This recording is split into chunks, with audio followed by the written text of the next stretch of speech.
All right. Hello, everybody. I'm back again. Last week, I started doing this little kind of literary news show because honestly, I just needed some structure. And the cake and hyperbole shows have been going so well, and those are so much fun. I thought, why not do it every Saturday? So, thank you for watching last week. What I didn't realize was I'm supposed to be able to see all the chat from right here. And I didn't realize it wasn't putting Facebook chat over. So then I went on Facebook, saw all those messages. So I apologize. I actually do have Facebook chat open right now so I can watch for those. But let's go ahead and get into this because there's a lot of really cool news this week. And by the way, I will be sharing this. All the links that I'm talking about will be shared at my blog, which is right here. This is a work in progress, experimenting around. But all of the links, instead of sharing each link, I realized when I watched the playback last week that kind of slowed it down while I looked for things to copy and paste. So all the links are in my post today on my blog. So if you do see something you want to go check out, you can go right there. So let's get into it. In my book mail this week, I have been kind of on a nonfiction kick. So I have Smart People Should Build Things, How to Restore Our Culture of Achievement, Build a Path for Entrepreneurs, and Create New Jobs in America. This is by Andrew Yang, and you might remember or recognize the name because he went for mayor of New York, as well as he was a presidential candidate this last time. And I don't know everything about him. I was pretty enthusiastic. I was sorry to see him drop out because I thought it was good to have another player on the field. But yeah, so I'm going to read this, or at least poke into it. This is from the library. And one of the reasons why I love getting nonfiction books from the library is because it's books are expensive. And I can see it if I really want to read it. If it's something I want to keep, then I can buy it later. I buy ebooks a lot of times like that too. I'll buy the ebook, see if it's a reference material kind of thing, I will keep it and buy a copy for myself.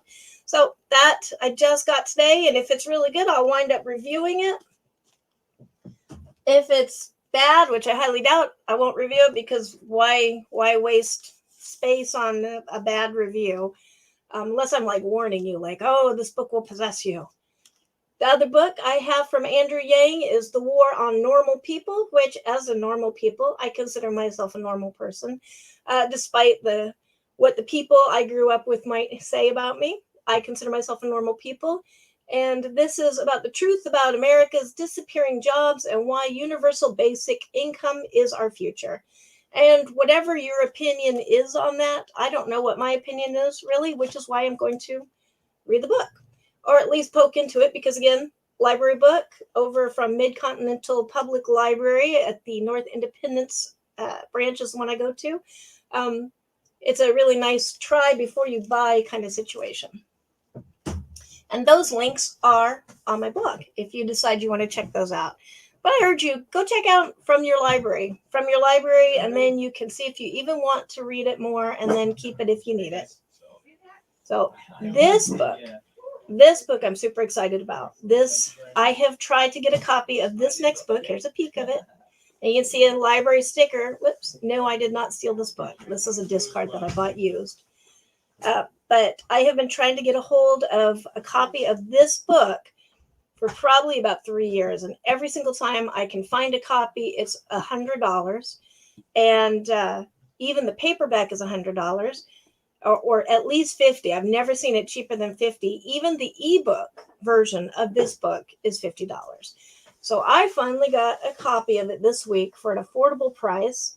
Women of the Sacred Groves, Divine Priestesses of Okinawa. And this is by Susan Sered. And she did an in-depth study. This is quite an informative book. She went to Okinawa and she lived and interviewed the Yuta there, which are like the mediums, and the Nodo, which is the priestesses. And if you've read anything that I've been discussing this week, there's some photos in here, but mostly it's just interviews and factual information. But if you have been looking at my social media at all this week or talked to me at all, you have probably heard me crap on about Nodo and Yuta and all of those because I've been working on Tortured Willows, which is a poetry collection with Christina Singh and Lee Murray and Geneva Flynn, who I always mispronounce it, so I apologize, Jean. I really have to practice that. But anyways, I've been looking a lot into Okinawa and my culture as a third-generation Okinawan, and specifically the Yuta and the Noda, which is where what my family was there. And so I'm trying to piece together the pieces of what happened there. But anyways, I won't delve into that too long. If you can get a copy of this book for under $50, grab it. It's a great looking book. I've already dipped into it a little bit, and I have really been excited to get into it more.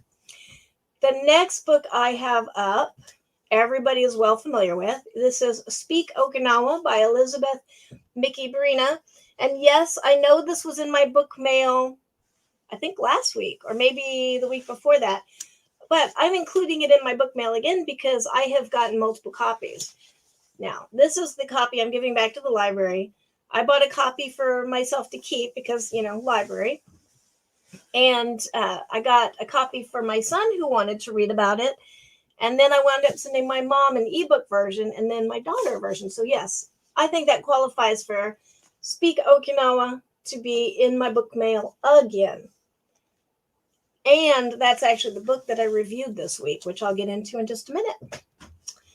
And as far as what I'm reading now and what I will be reviewing on Wednesday, I think, it's Oriental, Fada, and Sun by Lee A. Tanuchi. The really cool thing about this, it's a poetry book. He writes it in Hawaiian Creole or Pidgin, which is what my grandmother spoke because my mother was born in Hawaii. But yeah, it's all written in Pidgin English, which is oftentimes called broken English, but it's actually its own dialect. And in the front of this, he's got a really good kind of description of what is Pidgin, and he's an advocate for having this be recognized as a language, a distinct language all on its own, which it is. Whoops. There you go. So I'm finishing that up now, really enjoying it. And I will be reviewing that, I believe, on Wednesday of this week on my blog.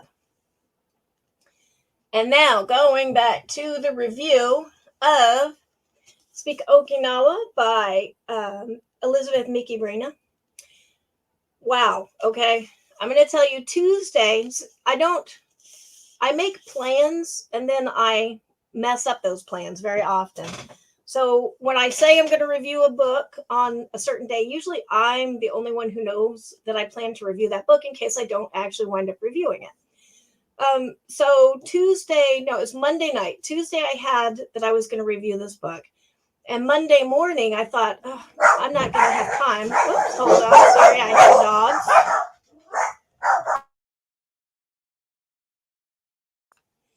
And anybody who knows me knows I have 6 awesome rescue dogs, and they make life really fun and interesting.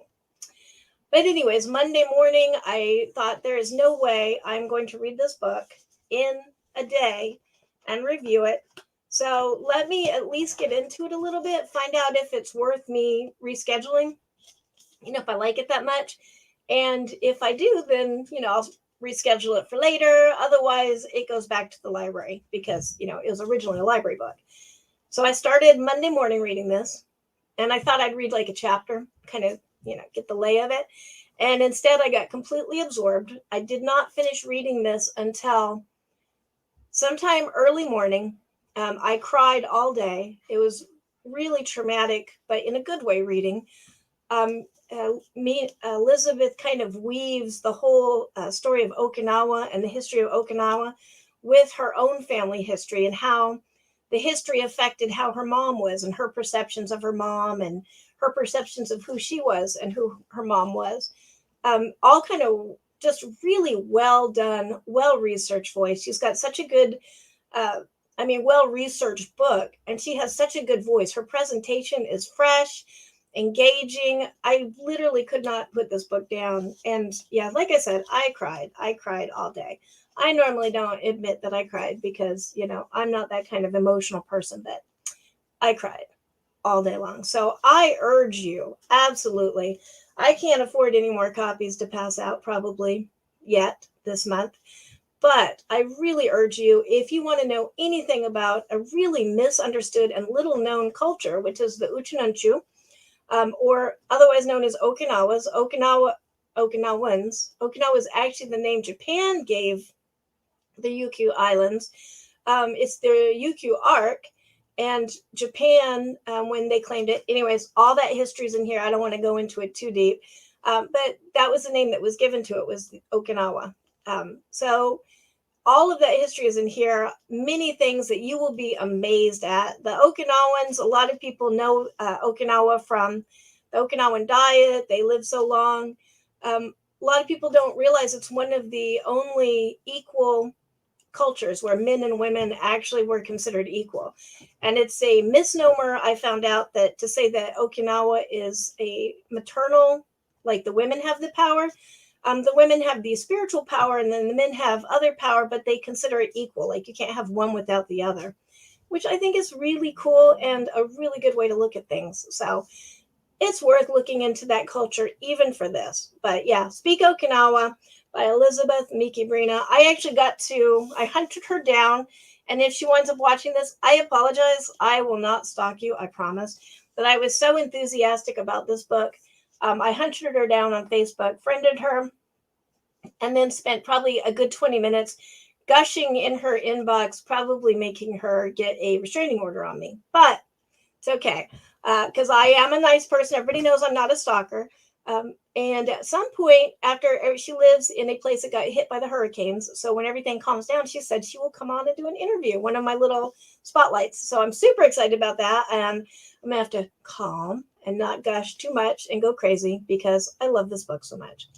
So I would say this is probably one of the most important books I have ever read in my life. So Speak Okinawa. And that is like and that review is up on my blog. So if you want to hear me actually speak coherently about something, I write much better than I talk. And that was last Tuesday, I posted that review. So, and doing great for time, I will share some news that I've recently heard. The first thing is happy birthday to my son, Aaron, who is 22 years old today. And it is his birthday, and he is my baby. And the Tortured Willows cover reveal went up on Sci-Fi and Scary this week. Tortured Willows is the reason why I'm actually looking so deeply into my Uchinanchu culture. It is a poetry collection with Christina Singh and Lee Murray and Geneva Flynn. And what can I even say about this book except it pivoted everything for me? I kind of started it thinking I'm going to write 15 poems. Easy, no big deal. 15 poems about my grandmother, her losing her name, and what it was like to be the weird kid growing up in Wyoming that ate tofu and seaweed. No problem. I can do that. And I started scratching a little bit into it. It was actually Shisa, learning about Shisa, that really kind of got me into it. And that was a casual chat. And Shisa are a version of the lion dogs that you see in China, except the Okinawan Shisa are a male and a female. And the female has her mouth closed to hold the luck in and to keep the bad spirits out. And the male has his mouth open to drink in the good luck and scare away, like roar at the bad spirits. And something I'd read, that I have to find this, said that they together are supposed to be making the perfect noise of the universe, kind of like an and that's also why they're like, he's saying the and she's doing the together at all times. But apparently, I've never been to Okinawa, though I'd love to go sometime. Apparently in Okinawa, they've got Shisa covering everything, like everywhere, because, you can't have too much of this good luck and this balance. So it was in a conversation, I had said something about looking into Okinawa, and somebody asked me, how many Shisa did I have? And my response was kind of like, I have no idea what that even is. Go to Google. Found out, fell in love with the whole concept and the ideas. And I agree, you can't have too many Shisa. You can see I've got, a little set over here, and I've got another set to my left. And then I decided to make a set. So I made this to hang over my door. This is an old cutting board that I just happened to have that was splitting, as you can see the split. And then I did a wood burning and I painted that. And I'm not an artist. I'm basically tracing with a wood burning thing. And these are based off of some statues that I saw on online on Amazon. So yeah, I really got into the shisa. And from there, I just kept digging and found all this. I didn't even know that Okinawa was trying to get independent. There was just a ton of stuff I didn't know. Didn't know about the hijiki tattoos, which I talked about last week, which, yes, I'm still getting those as soon as all this COVID stops. And I recently found out that the needle stick tribal way to tattoo is actually like popular. Like that is a thing that you can go do. So I might go do that. But anyways, that's kind of me talking about Tortured Willows, which will be out on October 7th. I'm super excited. Writing those 15 poems has completely pivoted my entire life and thoughts and everything, which I'll get more into later, how it has changed me precisely. But yes, it's been really amazing, really tough. I felt like at times writing those poems that, I mean, they were probably the hardest thing I've ever written. So, but in a good way, because it's good to be challenged. So you can see that cover. Oh, and I actually, since it has officially been revealed, I have a little tiny version of it right there. And you can go to Sci-Fi and Scary if you want to see the cover larger. The cover was designed by Kara Starr, my daughter, and also a graphic artist. And yes, that is incredibly handy. And yeah, and that link is on my blog, AngelaRicosmith.com. And next piece of news is I can announce the Autumn Iron Writer Champion for 2021. Many of you know I've been doing the Iron Writers, kind of starting that up. It's a monthly contest to do flash fiction, just to have fun, really. And the winner of the autumn, every month there's a contest, and then the monthly winners compete quarterly, and quarterly writers compete next month in June, and then one will be named champion of the year.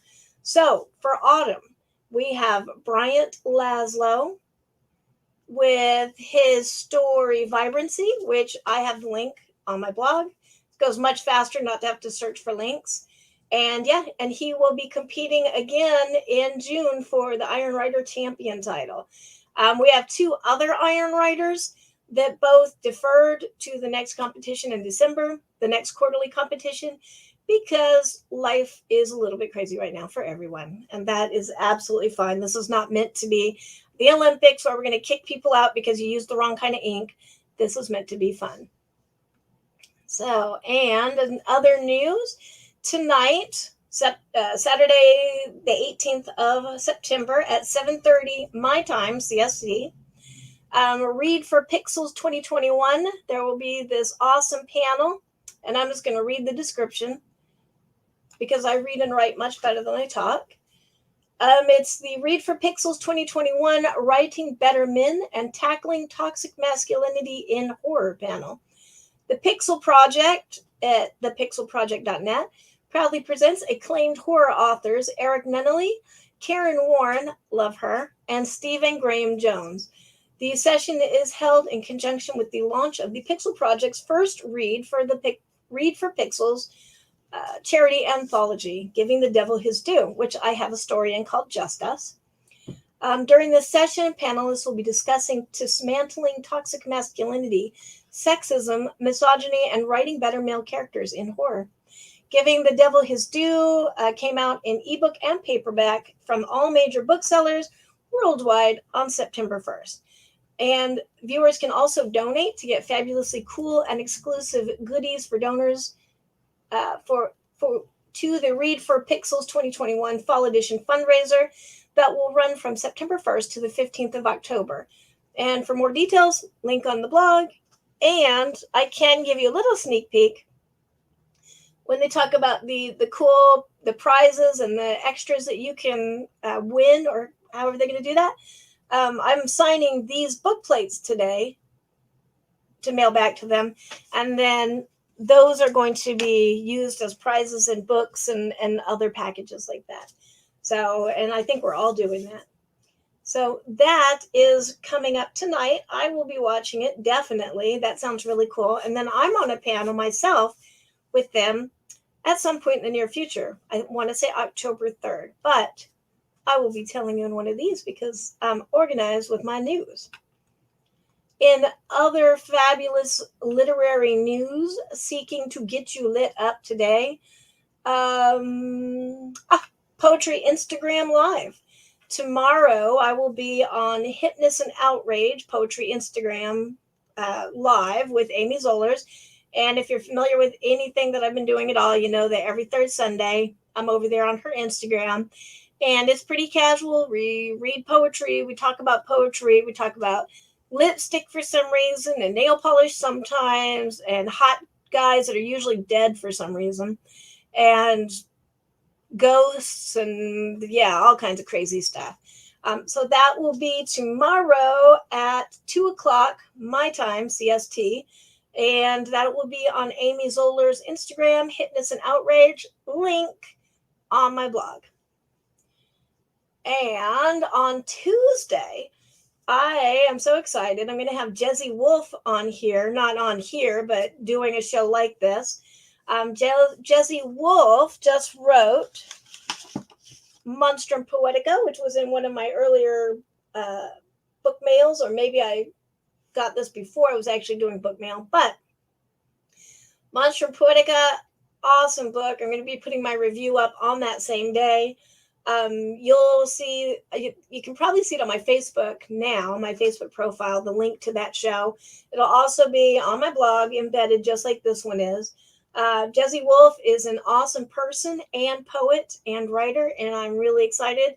She's going to read some of her poems, and she's going to talk about the inspirations and some of the other stuff that's going on with that.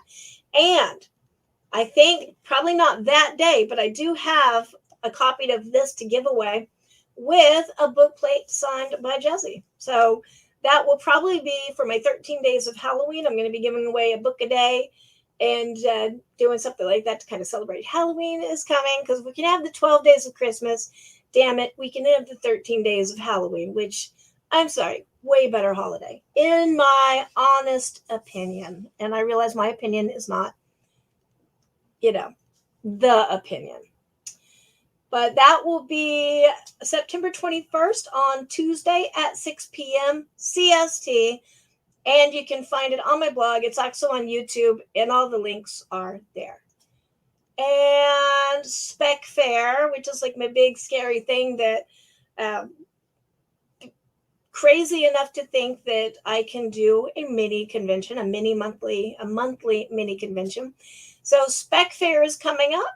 That will be October 8th, will be the first one. I'm getting all the entertainment and everything lined up right now, because it will be entertainment and expo booths so that you can share your work. And there's a lot of things planned for that. And I am a complete nut for thinking I can do this, but I'm going to try.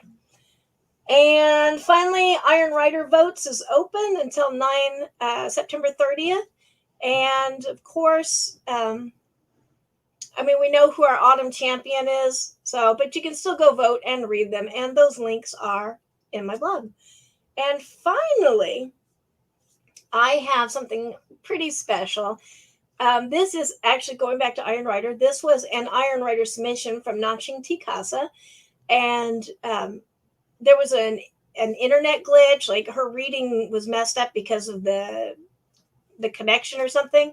And the parts that I could hear were really incredible. So I asked her if she would record that separately and send me the video, and she did. So that's what I'm going to close out with today, is a reading from NACHING T KASSA. I linked the video on my blog, so you can go listen to it yourself if you like, or you can replay it here. But I want to read her bio real quick. NACHING T KASSA is a member of the Horror Writers Association. Yay! Head of publishing for horroraddicts.net. Awesome. And an intern for Crystal Lake Publishing, which is also an awesome publishing company. She resides. See, this is why I'm a writer, not a speaker. She resides near the small town. I have to scroll over because it just says small town of Valley, Washington. Oh, near the small town of Valley, Washington. That's actually the name of the town. With her husband, Dan. They are the proud parents of 3 children and a dog. And you can find her on Amazon and link in my blog. How cool and easy is that? And that is it from me. I've had a lot of fun with these, so I thank you guys for being here and keeping me company on Saturday for lunch.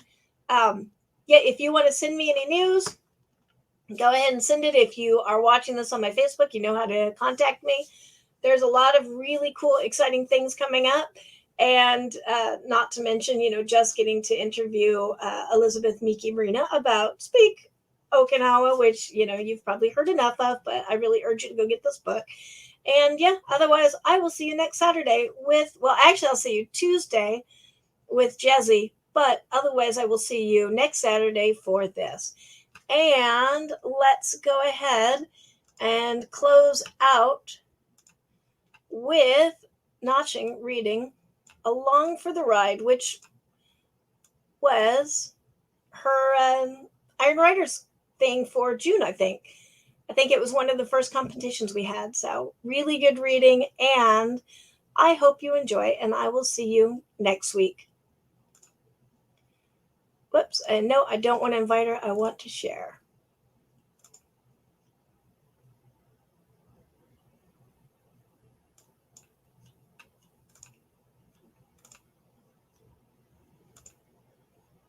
Whoops.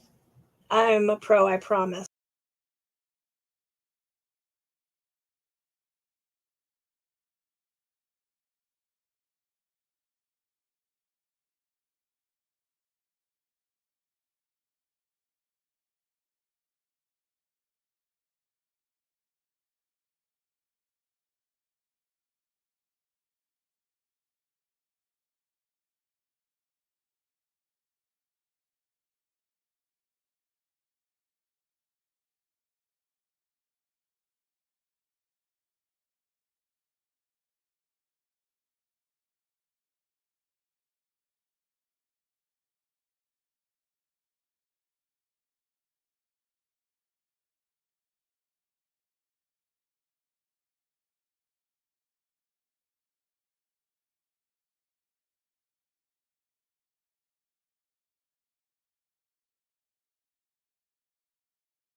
just a quick note. I know I said I was going to be gone, but if you couldn't hear a sound for that for some reason, I did get a message that possibly the sound wasn't working.